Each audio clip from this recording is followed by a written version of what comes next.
On my son's wedding day, I woke up bald. My daughter-in-law had cut my hair while I was sleeping, just so I wouldn't look prettier than her mother. They had no idea I was hiding a $2 million inheritance. I'm glad to have you here. Follow my story until the end and comment the city you're watching from, so I can see how far my story has reached. I woke up on my son's wedding day completely bald. For a moment, lying there in the dim morning light, I thought I was having a nightmare.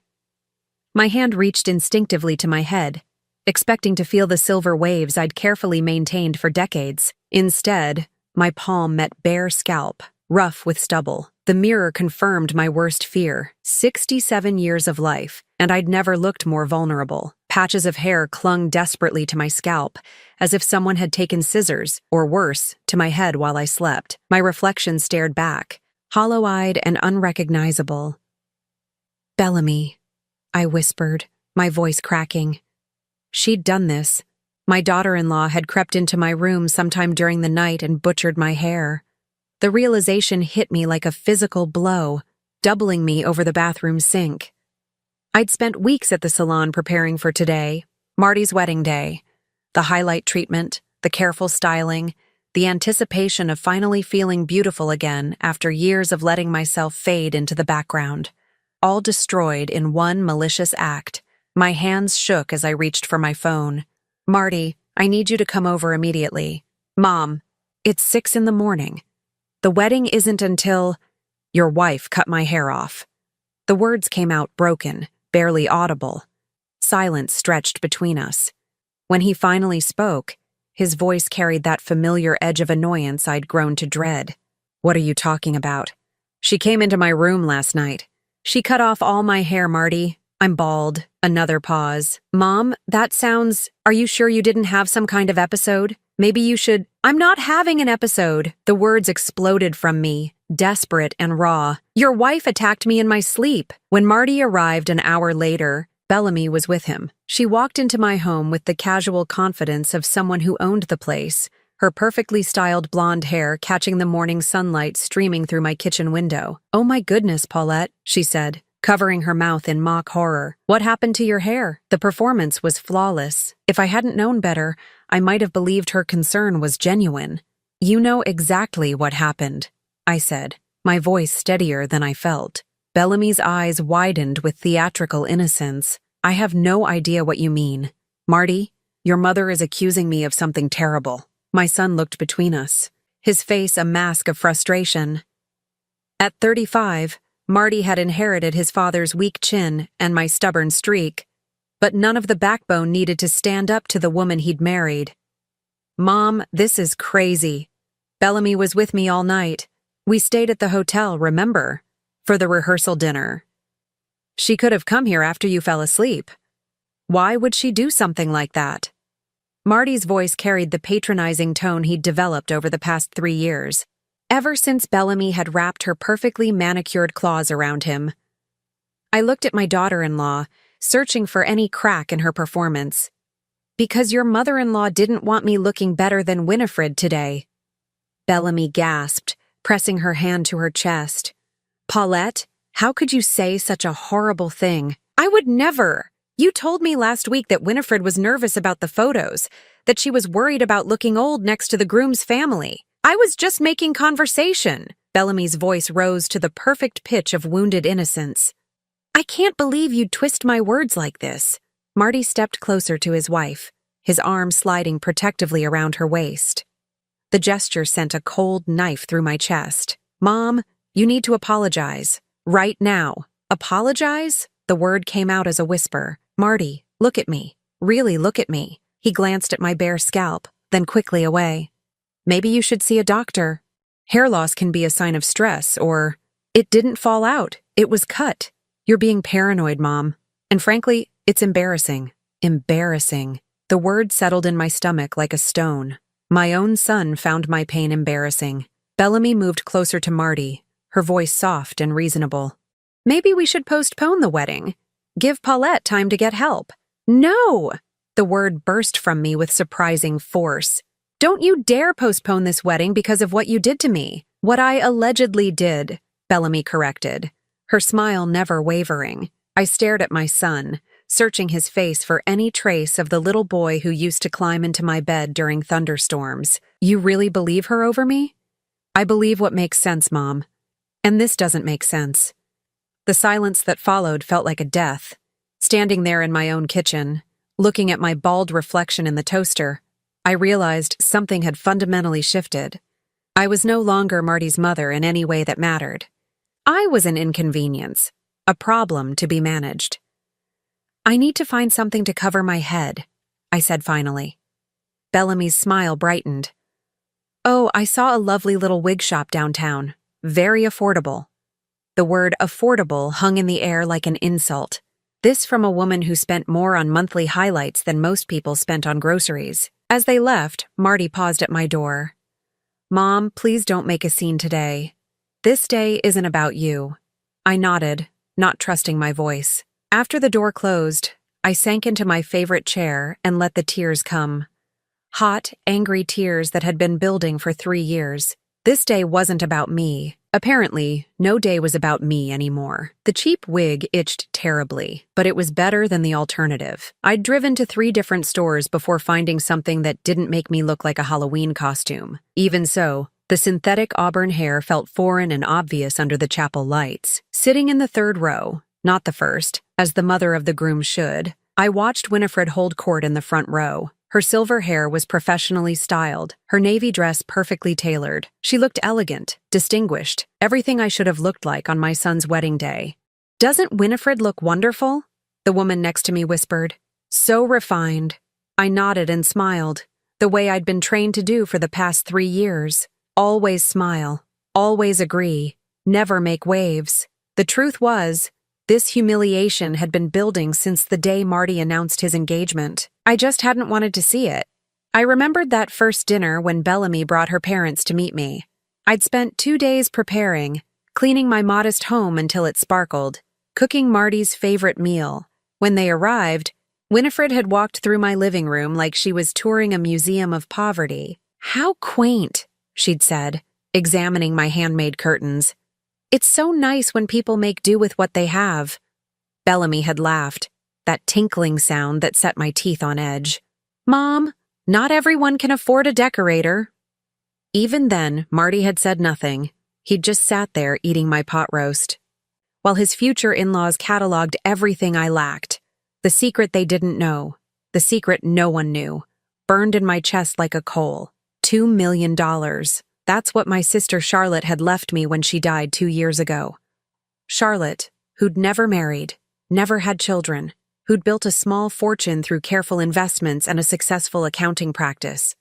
Promise me you won't tell anyone right away, she'd whispered from her hospital bed. Watch how people treat you when they think you have nothing. That's how you'll know who really loves you. I'd kept that promise, even when it meant enduring Bellamy's casual cruelties. Even when Marty started treating me like a burden instead of his mother. The wedding march began, and I watched my son's face transform as Bellamy walked down the aisle. He looked at her like she was everything good in the world. The way he used to look at me when he was small and I was his whole universe. After his father died, it had been just the 2 of us against the world. Marty was 8, lost and angry, and I'd worked 3 jobs to keep us afloat. Night cleaning at the office building, weekend catering gigs, and data entry during the day while he was at school. Every penny went toward his future. Piano lessons, summer camps, college funds. You're the best mom in the world, he used to tell me when I'd crawl into bed exhausted at midnight. Only to wake up 4 hours later to do it all again. But somewhere along the way, I'd stopped being the best mom in the world. I'd become the embarrassing mom who worked too much, who couldn't afford the nice things other parents provided, who showed up to school events in my uniform from whatever job I'd rushed from. She means well, I'd heard him tell a friend once during high school. She just doesn't really understand how things work. That had stung, but I'd told myself it was normal teenage embarrassment. He'd grown out of it. He never did. Now, watching him promise to love and cherish Bellamy, I wondered when exactly I'd lost him. Was it when I couldn't afford the senior trip to Europe? When I had to ask him to get a job to help with college expenses? When I chose practical Christmas gifts over the expensive gadgets his friends received? Or was it simply that I'd loved him too much, Sacrificed too much until I'd erased myself completely? The bride looks absolutely radiant, Winifred announced loudly enough for several rows to hear. We're so blessed to have such a perfect daughter. The pointed emphasis on perfect daughter wasn't lost on me, or anyone else for that matter. During the reception, I found myself relegated to a table in the back, seated with distant cousins and family friends I barely knew. Bellamy had insisted on the seating arrangement, claiming it would be more comfortable for me to be with people my own age. The people my own age turned out to be lovely, actually. Margaret, Marty's third-grade teacher, remembered how proud I'd been at every school event. You never missed anything, she said warmly. Rain or shine, you were always there cheering him on. That was a long time ago, I said, watching Marty dance with his new wife. Not so long, Margaret replied. I remember you working double shifts and still showing up to a science fair. That's real love. But real love, I was learning, didn't guarantee anything. It certainly didn't guarantee respect. When the speeches began, Marty thanked Bellamy's parents effusively.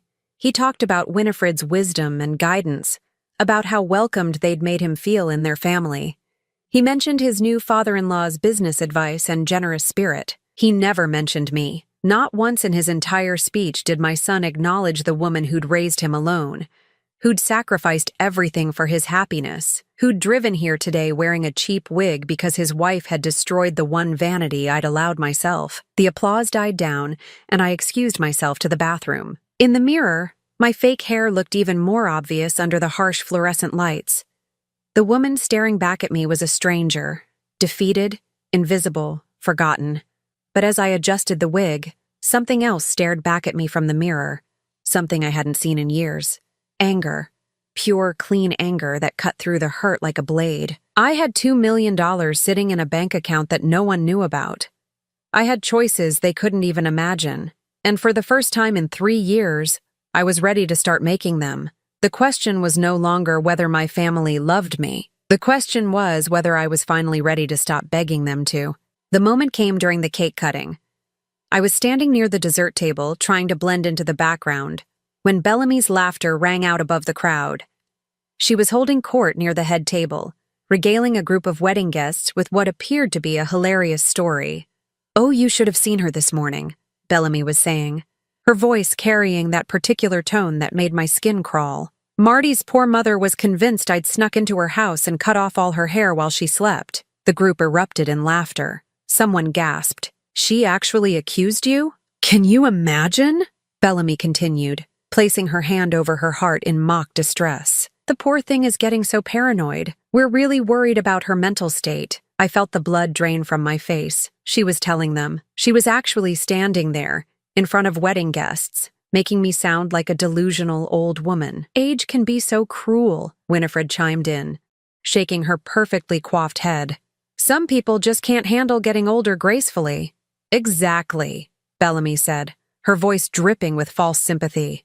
"We've been trying to be patient, but honestly, it's becoming a real burden on Marty. He's too sweet to say anything, but I can see how much stress his mother's behavior is causing him." Margaret, who'd been standing near me, gasped softly. "That's terrible," she whispered. "How can she say such things?" But I was frozen, watching my son's new wife systematically destroy my reputation in front of people I'd known for years. People who'd watched me raise Marty, who knew the sacrifices I'd made, were now hearing that I was a paranoid burden. "We've actually been discussing it," Bellamy continued, lowering her voice to a conspiratorial whisper that somehow carried even further. "We think it might be time for Paulette to consider assisted living. Somewhere she can get the care she needs. Assisted living." The words hit me like a slap. "That's probably for the best," someone replied. "My aunt went through the same thing. Started making wild accusations, forgetting things. It was so hard on the family." I couldn't breathe. This woman, this cruel, calculating woman, was rewriting my entire existence, turning me into a problem that needed to be solved, a burden that needed to be managed. And where was Marty during this character assassination? Laughing with his groomsmen 20 feet away, completely oblivious to the fact that his wife was destroying his mother's dignity one lie at a time. Margaret touched my arm gently. "Paulette, are you all right? You look pale." Before I could answer, Bellamy's voice rose again. Oh, there she is now. Paulette. She waved me over with that brilliant smile that never reached her eyes. We were just talking about you. I walked over on legs that felt like water. The group turned to look at me, and I could see it in their faces. Pity mixed with discomfort. They were looking at me the way you look at someone who's lost their mind. Bellamy was just telling us about your morning. One of the women said gently, How are you feeling, dear? The question was loaded with false concern, the tone you'd use with a confused child. These people I'd known for years were now speaking to me like I was fragile, broken. I'm fine, I managed to say. Of course you are, Bellamy said, stepping closer and placing her hand on my arm in a gesture that looked supportive but felt possessive. We're all here for you, Paulette. That's what family is for. Family. The word tasted bitter in my mouth. Actually, Bellamy continued, her voice taking on that bright, helpful tone that made my skin crawl. Marty and I have been talking, and we think it might be time for you to step back a little. You know, focus on yourself. Maybe it's time to retire from trying to manage everyone else's lives. The group murmured agreement. Retire from managing everyone else's lives. As if I'd been some sort of interfering mother-in-law instead of a woman who'd raised her son alone and asked for nothing but basic respect in return. What exactly are you suggesting? I asked, my voice barely steady. Well, Bellamy said, glancing around the group as if seeking support, we think you should consider finding your own path, your own interests. Maybe it's time to stop depending on Marty for your social life and emotional needs, depending on Marty. The accusation was so backwards, so completely wrong, that I almost laughed. I hadn't depended on Marty for anything in years. If anything, he still called me when he needed advice, when his car broke down, when he and Bellamy had their fights. You think I depend on my son? I asked. Oh, sweetie, Winifred jumped in, her voice syrupy with false kindness. It's so common for widowed mothers to become overly attached to their children. It's not your fault, but it's not healthy either. Overly attached. To the child I'd raised alone, to the son I'd worked 3 jobs to support, to the boy who used to tell me I was his best friend. Exactly, Bellamy said, warming to her theme. Marty needs space to build his own family now. It's not fair to burden him with constant drama and accusations. The word burden hit me like a physical blow. After everything I'd sacrificed, everything I'd given up, I was being labeled a burden by a woman who'd known my son for 3 years. I think there's been a misunderstanding, I said, my voice getting stronger. I never accused anyone of anything that wasn't true. Bellamy's smile faltered for just a moment, so quickly I almost missed it, but then it was back, brighter than ever. Of course, dear, she said, but you have to understand how it sounded. How it made Marty feel to have his new wife accused of something so bizarre. Bizarre. The word came out louder than I intended. Several people nearby turned to look. Paulette, Winifred said firmly, you're making a scene. Making a scene. At my own son's wedding. For defending myself against lies. I looked around the group, at faces I'd known for decades, and saw nothing but discomfort and pity. They believed her. Every word of her carefully crafted narrative. They believed. You're right, I said finally. I think it is time for me to step back. Bellamy's smile was triumphant. I'm so glad you understand. We all want what's best for everyone. What's best for everyone? Everyone except me, apparently. I excused myself and walked to the parking lot, my cheap wig sliding slightly in the humid air. Behind me, I could hear the party continuing, the laughter and music carrying on as if nothing had happened, as if I had never been there at all. Sitting in my car, still wearing the itchy wig that covered my humiliation, I made a decision. Bellamy was right about one thing. It was time for me to step back, but not in the way she thought. The lawyer's office smelled like leather and old money. Robert Hartwell had been Charlotte's attorney for 15 years, and when I called him the Monday after the wedding, he fit me in immediately. I need to make some changes to my will, I told him, sitting across from his mahogany desk in my best dress, not the mother-of-the-groom outfit I'd carefully selected and never worn properly. Of course, Mrs. Patterson. What kind of changes are we talking about? I pulled out the manila folder I'd prepared. Inside were copies of everything. The original will leaving everything to Marty, my bank statements showing the inheritance from Charlotte, and a new plan I'd drafted in my careful handwriting. "I want to remove my son as beneficiary," I said calmly. Robert's eyebrows rose slightly, but his expression remained professionally neutral. "That's certainly your right. May I ask what's prompted this decision?" "Let's just say my family has made it clear that they don't value my presence in their lives." He nodded, making notes. "And who would you like to designate as your new beneficiary?" I'd thought about this for 3 sleepless nights. "I want to establish a scholarship fund for single mothers pursuing nursing degrees." The irony wasn't lost on me. I'd worked as a nurse's aide for 12 years, one of my 3 jobs while raising Marty. It had been good, honest work, and I'd always regretted not having the time or money to get my RN degree. "That's a lovely legacy," Robert said. "We can absolutely arrange that. Will there be any provisions for family members?" "None." He made another note. "Mrs. Patterson, I have to ask, is this decision being made under any duress? Are you feeling pressured by anyone?" I almost laughed. If anything, I was finally free from pressure. No duress, just clarity. The next item on my list was harder. I drove to Riverside Properties, the real estate office where Janet Morrison had worked for 20 years. Janet had sold me my house when Marty was 10, and I trusted her discretion. "Paulette!" Janet smiled warmly when I walked in. "How was the wedding? I heard it was beautiful." Beautiful. Yes, I suppose it had been, if you ignored the character assassination and public humiliation. "It was lovely," I said. "Janet, I need to talk to you about selling my house." Her smile faltered. "Selling? But you love that house. You've put so much work into it." I had loved it. Every weekend for 15 years, I'd poured my free time into that little 2-bedroom home.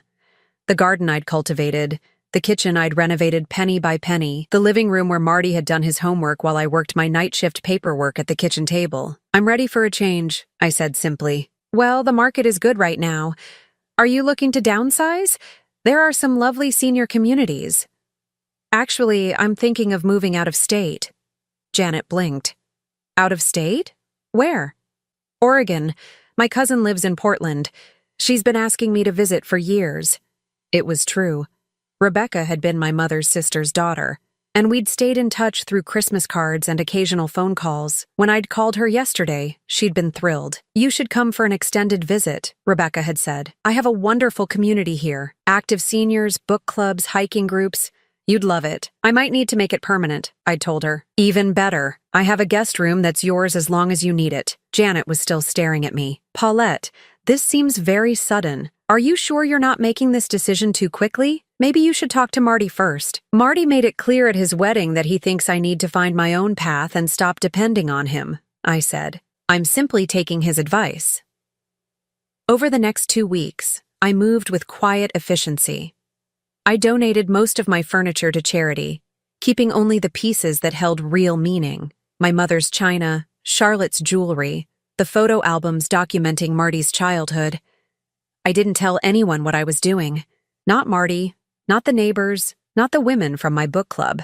I simply went about my business, tying up loose ends with the methodical precision I'd learned from decades of managing crisis after crisis on my own. The hardest part was the storage unit. I rented a small space across town and filled it with boxes of Marty's childhood memories, his report cards, art projects, the Mother's Day cards he'd made me in elementary school with construction paper and crayons. "You're the best mom ever," one card read in his 6-year-old handwriting. "I love you to the moon and back." I packed it all away carefully, just in case someday he wanted to remember who I used to be to him. The phone calls started 2 weeks after the wedding. First, it was just Marty checking in, his voice carrying that slightly guilty tone that meant Bellamy had probably made a comment about him neglecting his mother. "Hey, Mom. Just wanted to see how you were doing." "I'm fine, sweetheart. How's married life?" "Great." "Great. Bellamy's amazing. We're really happy." "I'm glad. Are you doing anything fun? Getting out at all?" The question was loaded with the subtext of our last conversation. Was I making my own life as Bellamy had suggested? Was I learning to be less dependent? "Actually, yes," I said. "I've been quite busy." "Oh, good. What kind of stuff?" "Just taking care of some things I've been putting off." It wasn't a lie. I had been putting off living my own life for decades. The second call came when my house went on the market. Janet must have mentioned it to someone because Marty's voice was sharp with confusion. "Mom, what's this about you selling the house? Janet Morrison called Bellamy and said you'd listed it." "I'm making some changes," I said calmly. "What kind of changes? You didn't say anything about selling." "You're right, I didn't mention it. I'm learning to make my own decisions without burdening you with the details." There was a pause. "Burdening me? Mom, what are you talking about? Bellamy made it quite clear at your wedding that I needed to stop depending on you and find my own path. I'm doing exactly that." "I think there's been a misunderstanding." "No misunderstanding," I interrupted gently. I heard her quite clearly, and she was right. It's time for me to build my own life. But selling the house seems extreme. Where are you going to live? I have options. Another pause, longer this time. "Mom, you're worrying me. This doesn't sound like you." He was right. This wasn't like me. The old me would have asked his permission, sought his approval, made sure any change in my life fit conveniently into his schedule. But the old me had also believed that love and sacrifice would be rewarded with respect and consideration. The old me had been wrong about a lot of things. "I'm fine, Marty. Better than fine, actually. I'm excited about this new chapter." "New chapter? Mom, what aren't you telling me?" "Everything," I thought. "I'm not telling you that your wife is a cruel, manipulative woman. I'm not telling you that your wedding was the most humiliating day of my life. I'm not telling you that I have enough money to disappear forever if I choose to. I'm not telling you anything because you don't need to be burdened with managing my life," I said instead. "Isn't that what you wanted?" The call ended with promises to talk soon, but I could hear the confusion in his voice. Good. Let him wonder. Let him question whether he really knew his mother at all. Because the truth was, I was just beginning to know myself. They showed up on a Thursday morning, 3 weeks after I'd put the house on the market. I was in the kitchen, packing my mother's china into carefully padded boxes, when I heard Marty's key in the front door. He still had a key. Of course he did. I'd given it to him when he turned 16. And somehow it had never occurred to me to ask for it back, even after he'd made it clear I was no longer a priority in his life. "Mom," he called out, "we need to talk." My stomach tightened as I heard Bellamy's voice float through the hallway. "Paulette, where are you?" I dried my hands on the dish towel and walked to the living room, where I found them standing among my packed boxes like invaders surveying conquered territory. Bellamy was dressed in her usual perfection. A cream-colored sweater that probably cost more than my monthly grocery budget, designer jeans, and those ridiculously expensive boots she was always showing off on social media. "Hello, Marty." "Bellamy." I kept my voice neutral. "What brings you by? What brings us by?" Marty gestured at the boxes stacked around the room. "Mom, this is insane. You can't just sell your house and disappear without talking to us." "I'm not disappearing. I'm moving." "Where?" Bellamy stepped forward, her tone taking on that concerned sweetness that made my skin crawl. "We're worried about you, Paulette. This kind of impulsive behavior isn't like you." Impulsive. As if I hadn't spent 3 weeks carefully planning every detail. "I'm moving to Portland to be near my cousin Rebecca." Marty frowned. "Rebecca? I barely remember her." "You haven't talked to her in years." "We've stayed in touch more than you know." "But why Portland?" Bellamy asked. "It's so far away. And with your episodes? Don't you think you should stay closer to family?" Episodes. There was that word again, designed to make me sound unstable, unreliable. "I don't have episodes, Bellamy." "Well, no, of course not," she said quickly. "I just meant, the confusion at the wedding, the accusations." Marty shifted uncomfortably. "Mom, about that—" "About what?" I asked. "About your wife cutting my hair? Or about her telling everyone at your reception that I was losing my mind?" Bellamy's perfectly applied makeup couldn't hide the flash of panic in her eyes. "I never said you were losing your mind. I was concerned about you, that's all." "You told a group of wedding guests that I needed assisted living." "That's not—" She stopped, collected herself. "I think you misunderstood the conversation." "I understand perfectly." I moved to the mantelpiece and picked up a framed photo of Marty's college graduation. "I understand that you see me as a problem to be managed, a burden on your marriage." "Mom, that's not true." Marty said, but his voice lacked conviction. Isn't it? I turned to face them both. When was the last time you called me just to talk, Marty? Not because you needed something, not because Bellamy reminded you that you should check on your poor, lonely mother, but because you actually wanted to hear my voice? He opened his mouth, then closed it again. Exactly. I set the photo in a box.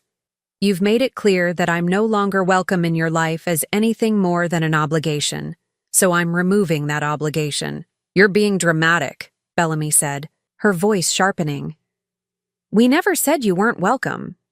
You told me to find my own path and stop depending on Marty. I'm doing exactly that. I meant you should find hobbies. Bellamy's composure was cracking. Join a book club, take up gardening, make some friends your own age. I didn't mean you should run away to another state like some kind of runaway teenager. I'm 67 years old, Bellamy. I don't need your permission to make decisions about my own life. Marty stepped between us. Okay, let's everybody calm down. Mom, I think there's been a huge misunderstanding. We don't want you to move away. We want you to be part of our family. What family? The words came out harsher than I intended. The family that seats me in the back row at your wedding? The family that doesn't mention me in the groom's speech? The family that thinks I'm so unstable that I'd cut my own hair and blame someone else for it? I never said I thought you cut your own hair, Marty said weakly. You didn't have to say it. You believed her without question. You chose her story over mine without even considering that your mother might be telling the truth. Bellamy crossed her arms. Because your story didn't make sense, Paulette. Why would I do something so horrible? Because you wanted to make sure I didn't look better than your mother in the wedding photos. That's ridiculous. Is it? You told me yourself that Winifred was nervous about looking old next to the groom's family. I was making conversation. No, I said quietly. You were gathering intelligence. You were finding out what insecurities you could exploit. The silence that followed was deafening. Marty looked between us like he was watching a tennis match, his face pale with confusion. This is exactly what I'm talking about, Bellamy said finally. These paranoid accusations. It's not healthy, Paulette. You know what's not healthy? I set down the box I was holding and faced her directly. 35 years of putting my son's needs before my own? Only to be treated like an embarrassment at his wedding. 35 years of working multiple jobs and sacrificing everything so he could have opportunities I never had, only to be told I'm a burden on his new marriage. Mom, Marty said softly. 35 years of love and devotion, I continued, my voice getting stronger, only to discover that it means nothing compared to 3 years of manipulation from a woman who sees me as competition for her husband's attention. I don't see you as competition, Bellamy said, but her voice was too sharp, too defensive. Don't you? Then why did you need to destroy my appearance on your wedding day? Why did you need to humiliate me in front of people I've known for decades?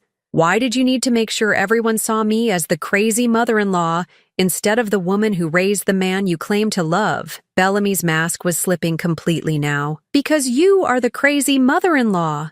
You're possessive and jealous, and you can't stand that Marty doesn't need you anymore. The truth hung in the air between us like a live wire. There it is, I said softly. Finally, the real Bellamy. Marty stared at his wife in shock. Bellamy? What the hell?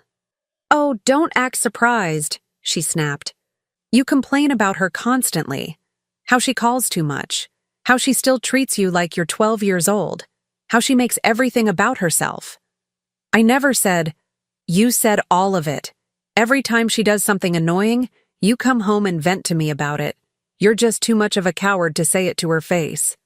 I felt something inside me break. Not my heart. That had been breaking slowly for years. Something deeper. The last thread connecting me to the son I'd raised. The boy who used to defend me against the world. I see, I said quietly. Marty's face crumpled. Mom, I didn't mean— Yes, you did. I picked up another box, surprised by how steady my hands were. And you know what? You're right. I have been possessive. I have been jealous. Because for 35 years, you were the center of my universe. And I couldn't accept that I wasn't the center of yours anymore. I looked at both of them. My son, who couldn't meet my eyes, and his wife, who was practically vibrating with vindicated rage. But I accept it now. So here's what's going to happen. I'm moving to Portland next week. I'm starting a new life with people who actually want me around. And you two can build your perfect little family without the burden of dealing with me. Mom, please, Marty said. We can work this out. No, we can't. Because this isn't a misunderstanding, Marty. This is who you've become. And I finally understand that no amount of love from me is going to change that. I walked to the front door and opened it. I think you should leave now. They didn't move for a long moment. Then Bellamy grabbed Marty's arm and pulled him toward the door. Fine, she said. But don't expect us to come running when you realize you've made a mistake. After they left, I sat among my packed boxes and felt something I hadn't experienced in years. Relief. The worst had happened. The pretending was over. And I was still breathing. In fact, for the first time in decades, I felt like I could breathe freely. 6 months after leaving everything behind, I was standing in my new kitchen in Portland, watching the rain paint patterns on the window while fresh coffee brewed. My hair had grown back, silver and soft and styled exactly how I wanted it. No one had touched it but my new hairdresser, a lovely woman named Sarah who didn't ask intrusive questions about my past. Rebecca had been right about the community here. Within a month, I'd joined a hiking group for seniors, a book club that met at the local coffee shop, and a volunteer program at the children's hospital. For the first time in my adult life, I was living for myself. The letter from Marty sat unopened on my counter. It had arrived yesterday, forwarded from my old address, his third attempt at contact since I'd left. The first 2 had been phone calls that I'd let go to voicemail. Messages full of confusion and hurt that I'd listened to once and then deleted. I wasn't ready before. Today, I thought I might be. Dear Mom, it began in his familiar handwriting. I've been trying to reach you for months. I know you're angry, and I know we hurt you. I'm writing because I need you to know that Bellamy and I are having problems. I set the letter down and poured my coffee, adding the real cream I'd never allowed myself when money was tight. Through the window, I could see Mrs. Chen from next door tending her garden. She'd invited me for dinner tomorrow night, just because she enjoyed my company. I picked up the letter again. She's been different since you left. Colder, more controlling. Yesterday, she told me I needed to choose between having a relationship with you and staying married to her. She said if I contacted you, she'd know I was choosing you over her. I almost smiled. Bellamy's mask was finally slipping for Marty, too. I keep thinking about what she said that day at your house, about me complaining about you. The truth is, I did say those things. When I was frustrated or tired, I would vent to her about things that seemed annoying at the time. But I never meant for her to use those conversations as ammunition against you. Too little, too late, I thought. But I kept reading. I've been thinking about when I was a kid after Dad died. Do you remember that night when I was afraid there was a monster under my bed? You didn't just tell me there was nothing there. You got a flashlight and we searched the whole room together. Then you made me a monster spray with water and lavender. And you said as long as I had that, no monster could hurt me. I remembered. He'd been 8 years old and so brave, trying not to cry while we searched every corner of his room. I realized something, Mom. You were my monster spray for 18 years. Every time the world felt scary or unfair, you made it safe again. And instead of being grateful, I grew up resenting you for it. I thought it meant I was weak, that I needed protecting. I didn't understand that it meant I was loved. The words blurred as tears filled my eyes, but I kept reading. Bellamy never had that. Her parents were cold, distant. She doesn't understand what we had, so she saw it as something unhealthy. And I was stupid enough to believe her. I walked to the living room and sat in my new favorite chair. A soft blue recliner I'd bought because I liked it, not because it matched anything else. The afternoon light was fading, and I could hear Rebecca in her garden next door, humming while she worked. I miss you, Mom, not just because things are falling apart with Bellamy, but because I finally understand what I lost when I chose to believe her over you. I lost the one person who loved me unconditionally, the one person who always saw the best in me, even when I didn't deserve it. The phone rang, interrupting my reading. Rebecca's number showed on the caller ID. Paulette, dear, are you free for dinner tonight instead of tomorrow? My nephew is visiting from Seattle, and I thought you might enjoy meeting him. He's a widower, about your age, loves to read. I smiled. Rebecca had been trying to set me up with various eligible men since I'd arrived, convinced that I needed romance to complete my new life. She didn't understand that after decades of defining myself through other people's needs, I was enjoying the luxury of answering only to myself. "That sounds lovely," I said, surprising myself. "What time?" After hanging up, I returned to Marty's letter. "I know I have no right to ask for your forgiveness. I know I don't deserve it. But I'm asking anyway, because I can't stand the thought of living the rest of my life without my mother." I folded the letter carefully and set it aside. Then I walked to my desk and pulled out a piece of my own stationery, cream-colored paper with my new address embossed at the top. "Dear Marty," I wrote, "thank you for your letter. It means more than you know to hear you acknowledge the mistakes that were made." I paused, thinking about what I wanted to say, how much I was willing to reveal. "I need you to understand something. I didn't leave because I stopped loving you. I left because loving you was destroying me. For too many years, I made you the center of my universe while I disappeared into the background. That wasn't healthy for either of us." The words flowed easier than I'd expected. "I've built a new life here. I have friends who value my company, activities that bring me joy, and for the first time in decades, I'm living for myself. I won't give that up, even for you." I thought about mentioning the money, the inheritance that had made this new life possible. But some secrets were still worth keeping. "If you want to rebuild our relationship, it will have to be on different terms. I won't be the mother who sacrifices everything for her child's happiness. I won't be the grandmother who babysits whenever you need a break, or the emergency contact who drops everything when you call." Outside, the rain had stopped, and the evening light was turning everything golden. "But if you want a mother who's found her own strength, who can offer love without losing herself in the process, then perhaps we can find a way forward." I sealed the letter and set it by my purse to mail tomorrow. Then I went to get ready for dinner with Rebecca and her nephew. At the restaurant, I found myself sitting across from David, a retired teacher with kind eyes and an easy laugh. He told stories about his students, asked thoughtful questions about my move to Portland, and never once made me feel like I needed to justify my choices. "Rebecca tells me you're quite the hiker," he said over dessert. "I've been looking for someone to explore some of the harder trails with. Most of my friends think I'm too old for adventure." "I'd like that," I said, meaning it. "I'm just discovering that I'm braver than I thought." Walking home later, I felt a lightness I hadn't experienced since I was young. The weight of other people's expectations, other people's needs, other people's disappointments, all of it was gone. My phone buzzed with a text message. For a moment, I thought it might be Marty, but it was from Sarah at the hiking group. "Trail conditions are perfect for tomorrow's hike. Can't wait to see you there." I typed back quickly, "Wouldn't miss it for the world." And I meant it. This world I'd built, this life I'd claimed, I wouldn't miss a moment of it. Back in my quiet house, I made a cup of tea and sat in my blue chair, looking out at the city lights. Somewhere across the country, Marty was probably reading my letter, trying to understand the woman who had replaced the mother he thought he knew. I hoped he would understand eventually. I hoped he would find the courage to build a life based on his own choices rather than someone else's manipulations. But whether he did or not, I would be fine.